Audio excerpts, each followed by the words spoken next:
Wa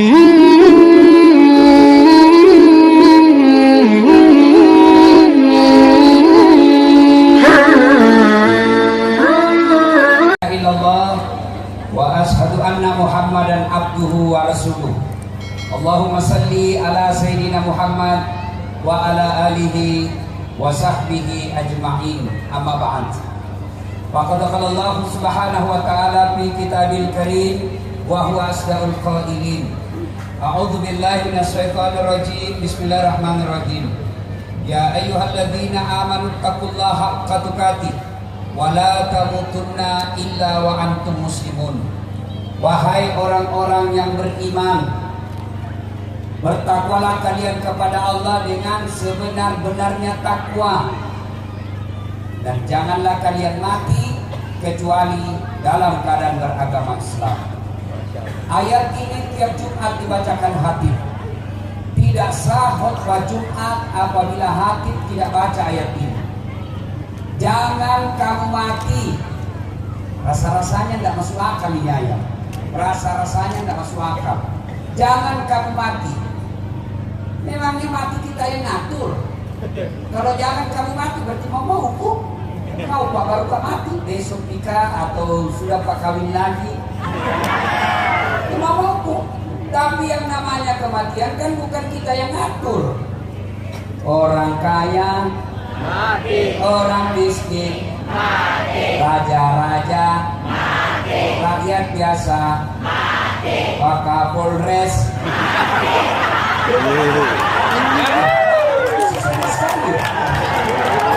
Kalau kasihan orang baik ya. Semua mati. Berarti bukan mati yang masalah kita. Masalah kita ayat berikutnya, illa wa antum muslimun, kecuali kau dalam keadaan beragama Islam.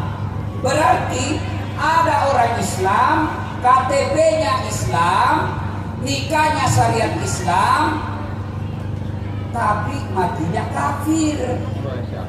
Siapa mereka? Contohnya yang marah, contohnya sambung ayam.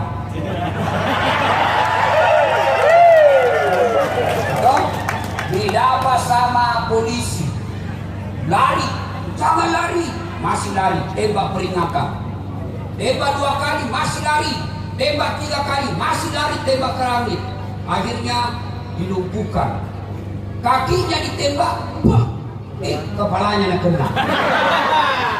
Saya tanya temanku yang polisi, kenapa bisa kakinya ketembak, nah kepalanya kena, nah bila waktunya ditembak jongkoi.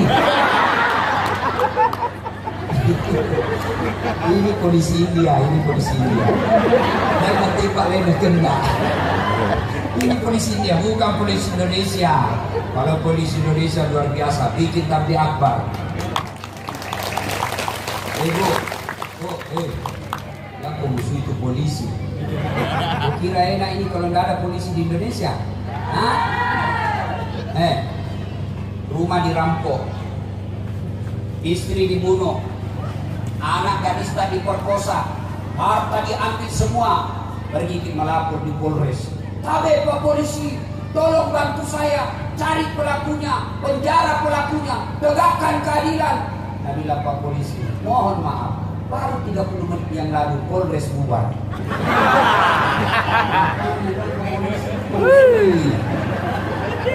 Ya, coba kalau macet jalan, nggak bisa goyang mobil, siapa kau cari? Ustaz. Itu siapa cari? Polisi.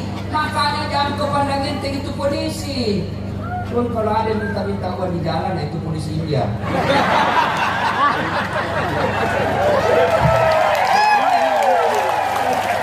Gak enak ini kan? Kalau itu kondang gak? Ayo, Masya Allah. Siapa lagi yang bisa mati dalam keadaan kafir? Contoh, Yuda.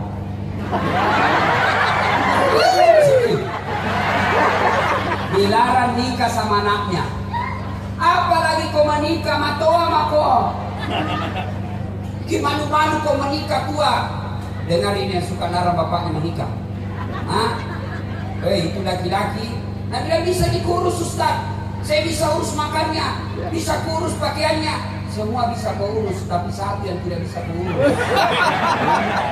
Laki-laki umurnya bisa tua, umurnya bisa pensiun, tapi demi Allah jenis kelamin laki-laki tidak pernah pensiun.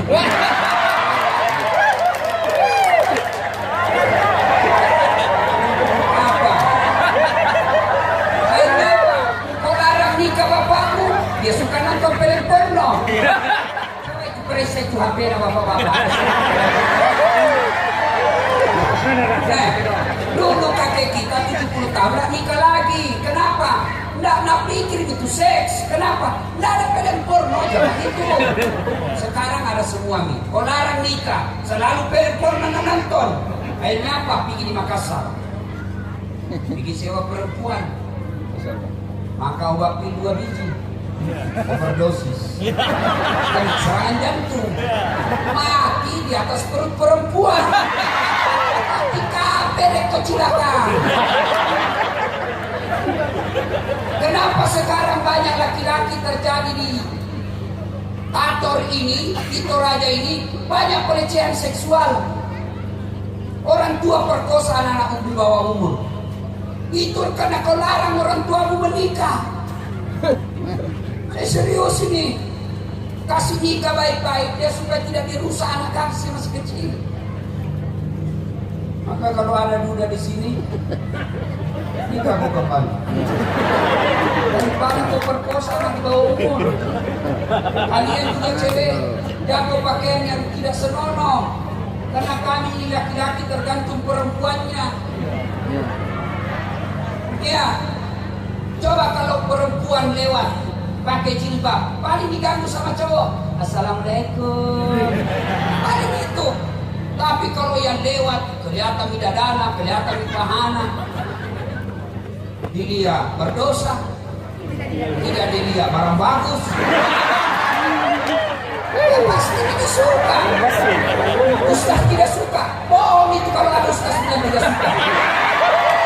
Saya itu suka. Makanya suruh tutup. Coba kalau yang kelihatan dadanya, kelihatan pahanya, lewat depan cowok, apa namanya cowok? Mungkin balik dong. Saya paling menderita itu kasihan. Kalau mau keluar rumah, pakai nih. Saya mengaji dulu beberapa ayat, berzikir mak, sholat duha mak dulu. Baru saya keluar, baru 30 meter habis amalku. Sebelah kanan kita lepak, sebelah kiri dada, di depan tak paha, saya dari belakang kopci. Saudara saya itu cewek. Ini sekarang sejak ini cewek, lebih susah lihat paha ayam daripada paha cewek. Itu paha ayam kampung, tidak gampang dilihat. Pulang kampung dulu. Namanya ayam kampung. Pulang dulu di kampung.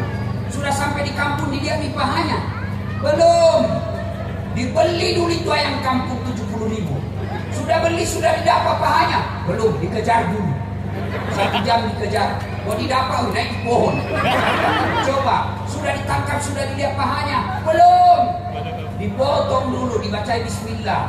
Sudah dipotong, sudah lihat pahanya. Belum. Direbus dulu. Air panas. Sudah direbus, sudah lihat pahanya. Belum.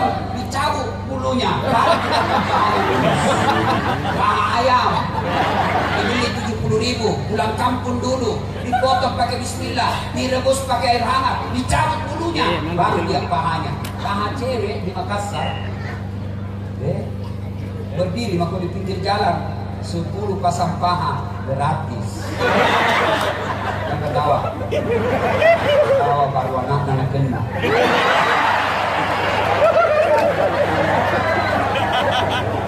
Ya. Nah, siapa lagi yang bisa mati dalam keadaan kafir? Kata Nabi, siapa? Hubbi aklil haram. Siapa mereka?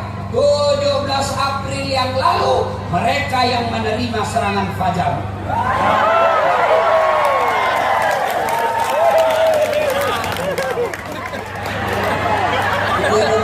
Sekarang maka duitan juga. Datang caleg gampang pak, 300 anggota, tapi berikan jilbab. Datang caleg langsung dia bilang, "Pani piro?" Selesai perang Badar. Perang Badar bersama Nabi membela agama Allah, melawan orang-orang memusuhi Nabi waktu itu. Ada orang meninggal. Perang Badar meninggal.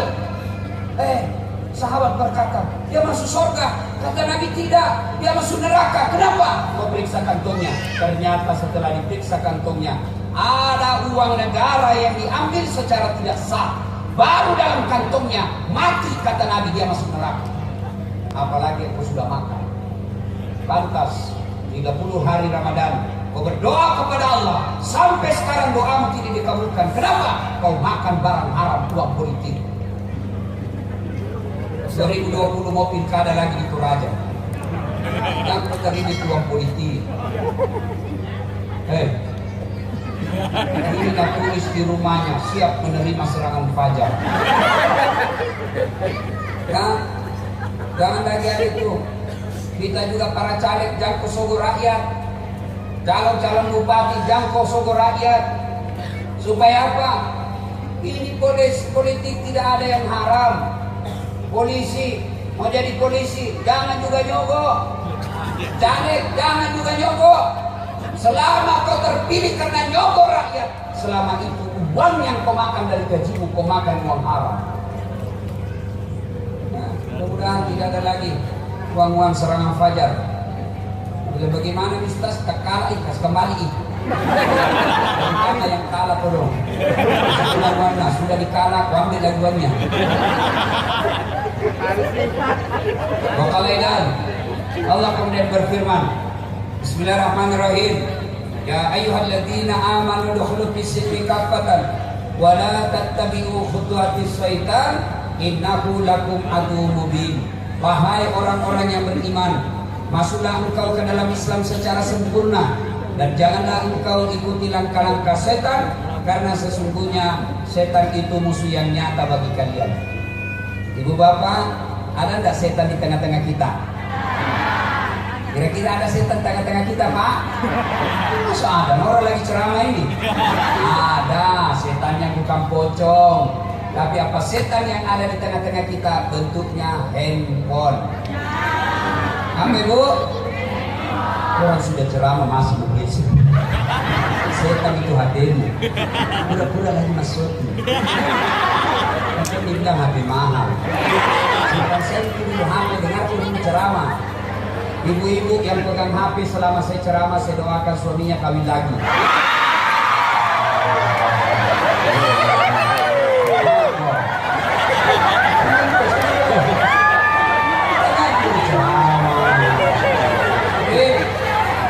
Malah saya pernah ceramah, ada ibu-ibu ya kira ngefans betul sama saya. Ini ibu-ibu kira-kira 55 tahun umurnya. Saya lagi ceramah ada belakangi kak. Baru saja dalam hatiku, baru saja ada orang ceramah ada belakangi kak. Ternyata ambil HP-nya, selfie. Tulis di Facebooknya, latar belakang das Atlantik. Saya menjadikan baby. Saya ceramah punya itu bunga. Saya ceramah dan Ustaz, boleh selfie. Ini paling saya tidak suka. Selesai ceramah capek, keringat, nasunti senyum. Ustaz, daripada ada sombong aja nih. Sini rame-rame. Sudah selfie dan sudah bilang, Ustaz, boleh cium? Tidak boleh, haram. Kita tidak nafsu Ustaz, cari barokah. Tidak boleh, haram. Aku masih muda.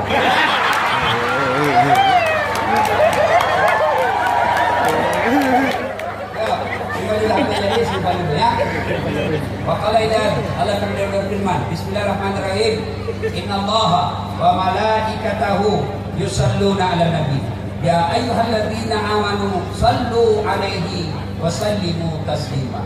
Sesungguhnya Allah dan para malaikatnya bersalawat kepada Rasulullah Muhammad SAW. Maka wahai orang-orang yang beriman, bersalawatlah kalian kepada Rasulullah dengan sebaik-baik salawat. Mari kita tes mana lebih kencang suaranya bapak-bapak dengan ibu-ibu. Kita gantian salawat ya. Nah, bapak-bapak dia, ibu-ibu serempak ibu. Jadi salawat ya. Yuk. Salatullah salamullah ala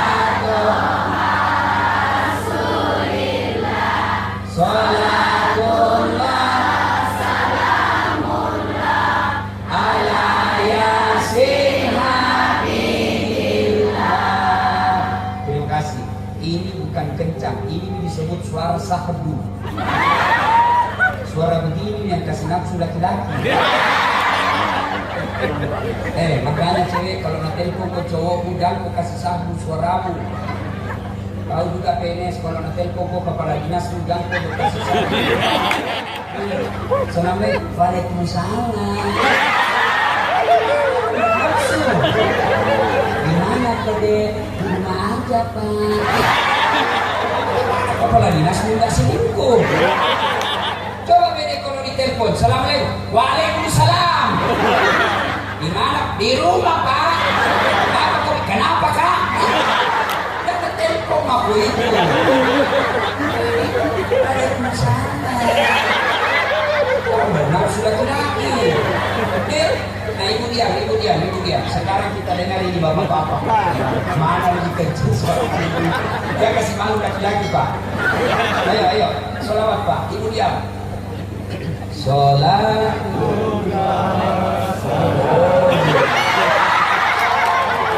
Ini mau poligami.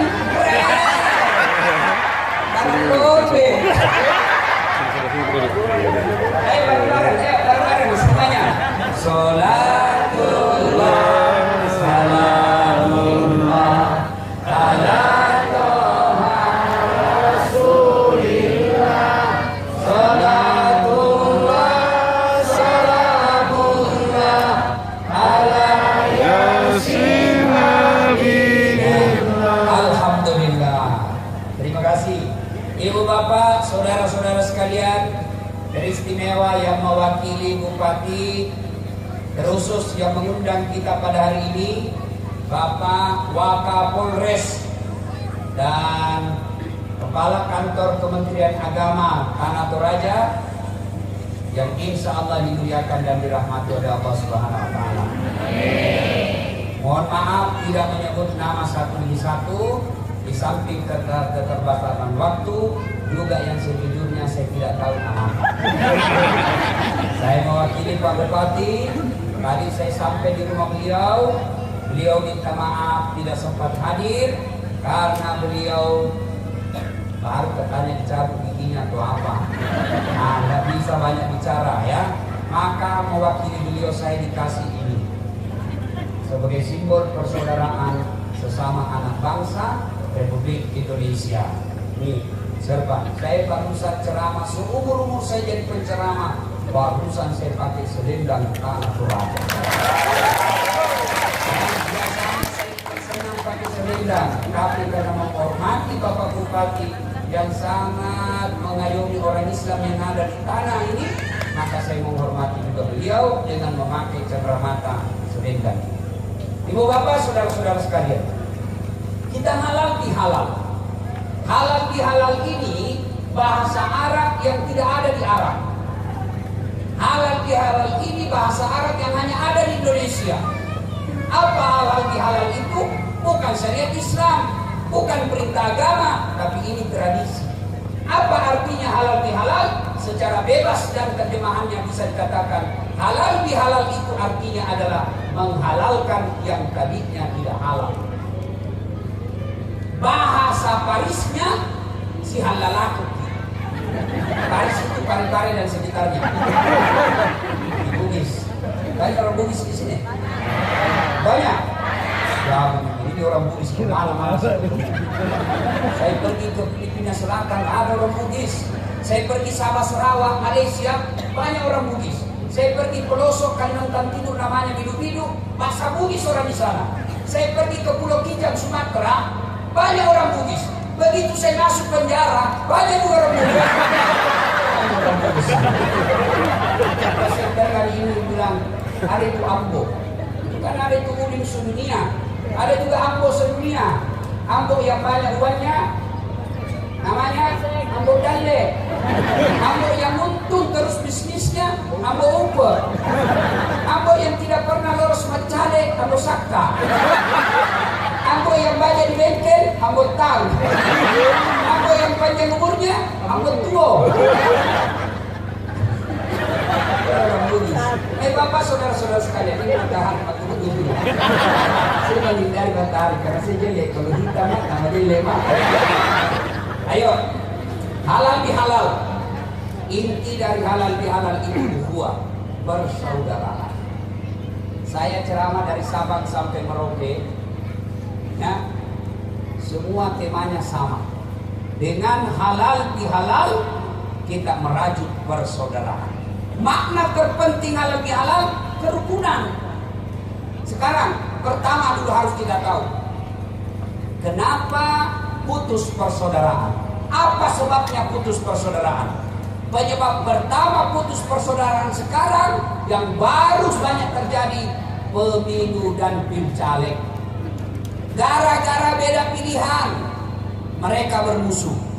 Mereka berteman dari kecil sampai saat ini puluhan tahun bertetangga. Hanya karena beda pilihan, mereka ketemu tidak baku sapa. Apa namanya kalau bukan beleng-beleng? Orang mau jadi presiden, kau yang baku musuh.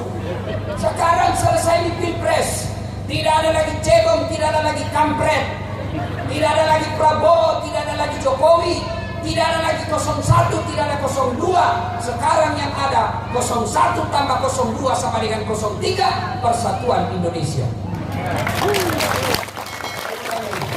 Jangan kau bercerai gara-gara janji-janji politik. Politisi kau mau percaya?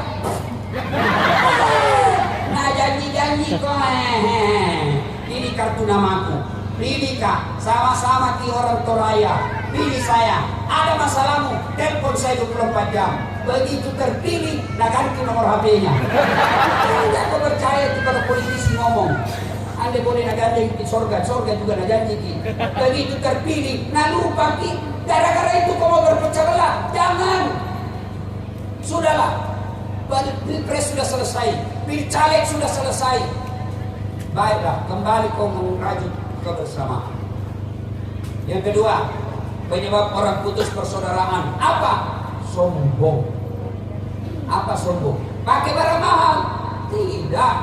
Ibu-ibu, pakai berlian? Sombong? Tidak. Kalau perlu, pakai semua perhiasanmu. Namanya juga perhiasan, harus dikasih dia. Kalau dalam lemari bukan perhiasan namanya, pakai. Kalau perlu tulis berlian. Tulis itu kalau di tangan emas murni. Tidak apa-apa, boleh. Kapan sombong? Ketika kau anggap enteng orang lain. Itu sombong. Pakai emasmu, silakan. Rezekimu dari Allah. Supaya tidak pandang enteng ke orang, pakai itu. Kapan sombong? Oh karena enteng orang yang miskin. Kumpul-kumpul begini. Pakai emas banyak.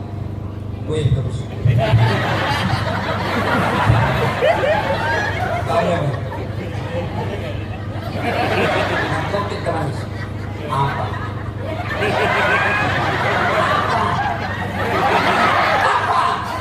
Palsu. Jangan pandang enteng. Bapak-bapak pakai barang mahal, pakai supaya orang tidak lecehkan kamu. Pakai itu supaya orang tidak hina kau. Pakai baju krokodil, cap buaya.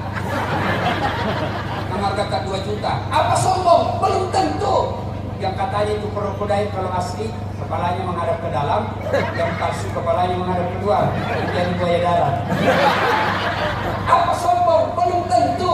Kapan sombong? Ketika aku pandangin ke orang. Di kantor bupati kaji krokodil. Kau tahu ini? Singapura building 2 juta. Kamu security? Kan security. Sombong. Silahkan pakai barang mahal supaya kau tidak dilecehkan orang, tapi jangan kau pandangin orang miskin. Pakai bajumu yang baik, tapi jangan kau hina orang yang pakai baju jelek. Terutama ibu-ibu. Cala-cala, ada tapi gersang. Duduk waktu tetangga tapi bak cerita itu siapa udah pulang itu dicerita. Ini ustaz saya saja tadi lewat ada tuh yang cala-cala kak. Masih lagi itu di baju nana pakai di TV-1. Tapi susah kok. Kita itu yang sini cilaka. Ayo. Nah sekarang apa yang membuat orang sombong? Kata Nabi, penyebab orang sombong itu satu, bertambahnya ilmu. Siapa di sini bisa jadi yang banyak gelapnya, bertumpuk-tumpuk. Siapa di sini bisa sombong? Ustaz. Ada ustaz sombong? Banyak.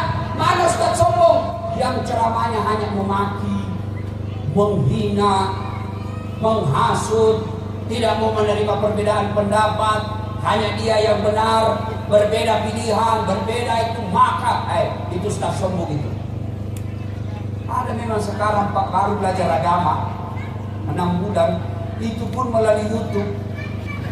Baru 2 menit hadis gue tanya, semua salah, halal bihalal bid'ah, tidak ada pada zaman Nabi, Isra Mi'raj tidak ada pada zaman Nabi, Maulid tidak ada pada zaman Nabi, doa bersama tidak ada pada zaman Nabi, mengangkat kedua belah tangan, jabat tangan selesai salat, bid'ah sesat masuk neraka. Ini punya neraka. Kalau kau itu penceramah begitu kayak dia di panitia hari kiamat. Dia yang benar. Ada memang begitu. Bahkan saya saja dimaki-maki. Nah bilang ini Ustaz Das'ad bicara sunnah baru kau tidak pelihara sunnah. Kenapa kau bilang di Facebook pun hina kah? Kenapa kau bilang saya tidak pelihara sunnah? Buktinya tidak pelihara jenggot. Mau diapa kalau tidak mau tumbuh?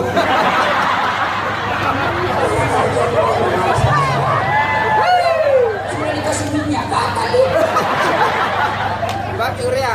Ada memang anak-anak begini. Adik-adik, kalian yang mengatakan diri pemuda hijrah, kalau dulu kan istilahnya orang taubat, sekarang komunitas hijrah.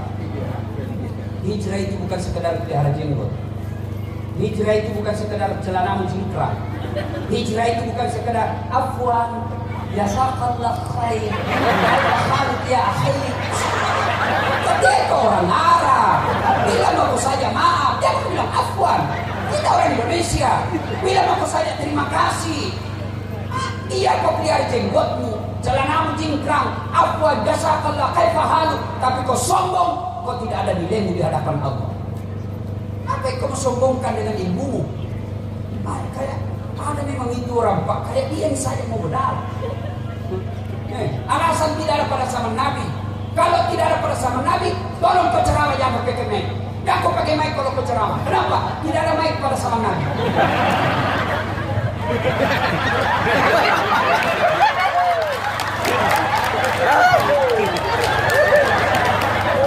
Pakai sas. Dari Madinah ke Mekah 500 km pergi haji, Nabi pakai apa? Unta. Pakai apa? Pakai unta. Berarti dia pesawat bid'ah. Naik pakai unta dari Tanah Toraja pergi Tanah Suci. 17 tahun dah sampai kau. Ada memang orang begitu, sombong gara-gara ilmu. Apa yang kau sombongkan dengan ilmumu? Kau nak kasih pikun ke Tuhan, tidak bisa kau bedakan mana istri mana pembantu. Kau sombongkan dengan ilmumu. Ada banyak sekali gelarnya, jago sekali. Begitu dekat pensiun, mulai pikun-pikun. Diprotes sama istrinya, Pak. Biasanya kalau mau pergi mengajar, kau cium-cium jidatku. Ini mau 2 minggu, tidak pernah kau cium. Dalam hatinya suaminya, astagfirullah, berarti siapa kau cium selama? Ternyata pembantunya itu. Apa kau sombong? Dan juga modus. Kita pantas sudah dengar begini. Minggu depan didapat sama anaknya dalam kamar pembantu itu kira mama mudah. Ayo, jangan sombong. Allah tidak senang. Ya, sombong gara-gara ilmu. Wa ma utitu minal ilm illa qalila. Walaupun Pak isinya kecuali cikli. Saya tidak kasih kau ilmu kecuali saya sendiri. Maka jadi ustaz silakan sampaikan perbedaan pendapat. Jangan kau salahkan pendapatnya orang. Coba lihat Pak, dalam Islam, takbir saja itu Allahu Akbar. Setelah angkat kedua belah tangan, itu posisi tangan saja itu ada 4 cara. Allahu Akbar. 1, antara pusat dengan dada. 2, Allahu Akbar di bawah pusat, bukan di bawah sekali. 3, Allahu Akbar di atas dada. 4, Allahu Akbar lurus. Yang membuat kita ribut, bertengkar, berpecah belah, yang begini nak kasih salah yang begini, yang begini nak kasih salah yang begini, bertengkar kok. Mana yang benar? Benar semua. Mana yang salah? Kalau kau pakai yang pampaknya. Allah.